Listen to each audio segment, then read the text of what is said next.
कहने लगी, मेरा पति मुझे टाइम नहीं देता। तुम आज रात मेरी थकावट खत्म करो। एक दिन की बात है। मेरा पति मोहल्ले की गैर शादीशुदा लड़की के साथ वह वाला ताल्लुक बना चुका था। कभी मेरा पति उसके पास मस्ती करने जाता तो कभी मेरी आंखों के सामने उसे लेकर आता था। उस दिन भी मेरा पति मेरे पास बैठा था और फोन पर लगा हुआ था, जैसे उस लड़की से मैसेज पर बात कर रहा था।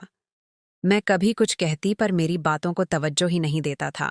मैं कहने लगी, देखो, अगर तुम उसके साथ शादी करना चाहते हो तो कर लो, लेकिन मुझे भी तो टाइम दो। फिर मैं और वह, हम दोनों तुम्हारे साथ एक ही बेड में मस्ती करेंगे। लेकिन वह एक बात भी नहीं सुनता था। मैंने बहुत कोशिश की, लेकिन मेरा पति बदल चुका था, जैसे वह मेरा पति ही नहीं है। मैं बहुत परेशान थी। 3 महीनों से मेरे साथ नहीं सोया, न मेरी थकावट दूर की, मेरी जज्बात को अलविदा कह चुका था। इसी दौरान मेरे पति का दोस्त रोहन आता है। साथ बैठकर बात करने लग जाता है, लेकिन वह इस हद तक खो चुका था कि अपने दोस्त से भी बात नहीं करता था। मैंने बात शुरू कर दी रोहन से। बहुत हंसी मजाक किया, लेकिन मेरे पति को कुछ फर्क नहीं पड़ा। मुझे लगा मैं रोहन से बात करने लग जाऊंगी तो मेरे पति को बुरा लग जाएगा, लेकिन उन्हें फर्क नहीं पड़ा। पर मैं बेकाबू हो चुकी थी। 3 महीनों से उसने कुछ नहीं किया था। मैं सोचने लगी, चलो रोहन को ही अपना दोस्त बनाकर अपनी थकावट, गर्मी दूर करवा लूंगी। मेरा पति हमारी बातें सुनकर उठा और अपने रूम चला गया। मैं और रोहन अकेले रह गए। मैं कहने लगी, रोहन, तुम्हारा दोस्त बहुत बदल चुका है, बस उसी लड़की की वजह से। लेकिन रोहन को भी पता था।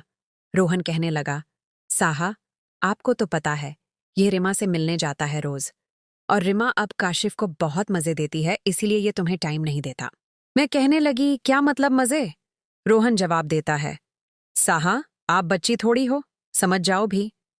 लेकिन मैं तो पहले से समझ गई थी, बस रोहन के साथ जाहिर नहीं कर रही थी।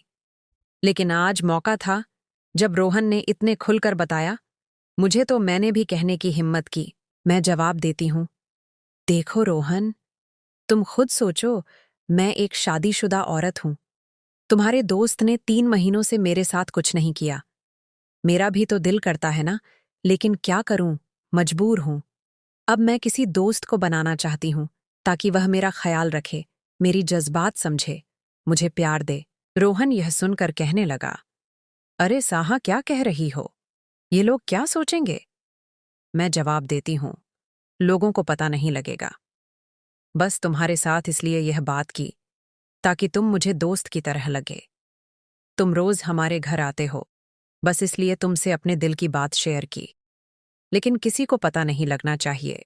रोहन थोड़ा आहिस्ता मुस्कुराकर जवाब देता है, साहा, अगर तुम्हें प्यार चाहिए तो मैं भी तो दे सकता हूं।